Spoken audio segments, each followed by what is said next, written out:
After the government refused to extend the free school meals programme over half-term and the Christmas holidays, the footballer Marcus Rashford says he will continue to press for more funding. Let's take a look. Gotta say, this all makes Thatcher the milk snatcher seem like a nice lady. You know, I don't know why you'd vote against giving children food at a time of national crisis. Do you know what I mean? All Marcus Rashford is suggesting is, you know, what with everything else that's going on, can we at least ensure our children aren't going hungry, you know, up until Easter? This wasn't Labour trying to score cheap political points. It's not some far-left plot to entice toddlers to join Antifa by bribing them with one fully balanced meal a day. You know, it's like a couple of weeks ago when you had Boris and Priti Patel bemoaning those lefty human rights lawyers, you know, fucking commie bastards standing up for, you know, human rights. One of which is the right not to go hungry. I also think that we all have a right to live in a country where your government doesn't, on your behalf, allow 4.2 million children to live in poverty. Children in poverty, in hunger, in the UK. How is that even possible? If massive swathes of the child population are malnourished, you have no right to call yourself a civilised country. It's Dickensian. And it is. Rickets and scurvy and scarlet fever are on the rise. I mean, I know Boris looks like a caricature of a cruel beadle from some Victorian Gothic novel, but rickets?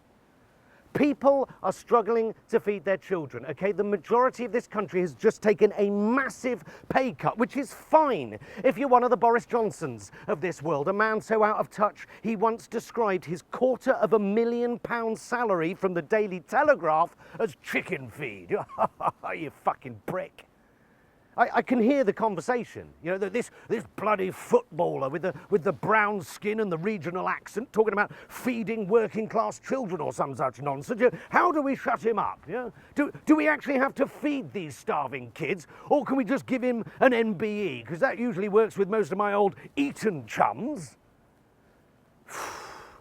Talking about feeding poor people, right? Something else they voted down recently relating to food. This is madness. The government voted down amendments to an agriculture bill, which means, get this, thanks to Brexit, the biggest reclamation of parliamentary sovereignty in generations, the government can now bypass that very same sovereignty of Parliament, oh, the irony, and change our food and farming standards without any public or parliamentary scrutiny whatsoever. But our food standards are already enshrined in law, shouts Liz Truss, whilst voting against ensuring they remain so, paving the way for some of those amazing trade deals we've been hearing so much about.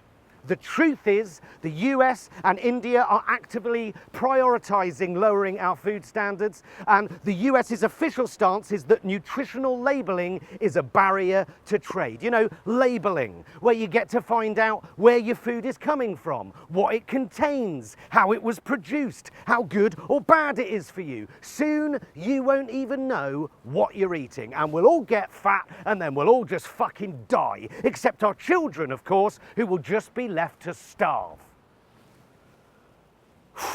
Shall I tell you who I reckon hates Marcus Rashford more than the Prime Minister right now? Jamie Oliver. Pissed all over his fire, didn't he? I bet Jamie's like, school meals is my thing, motherfucker, back off. Thank you. Well, many local councils and business leaders have stepped in where the government hasn't, many pledging to feed children who are eligible for free school meals over the half-term holidays.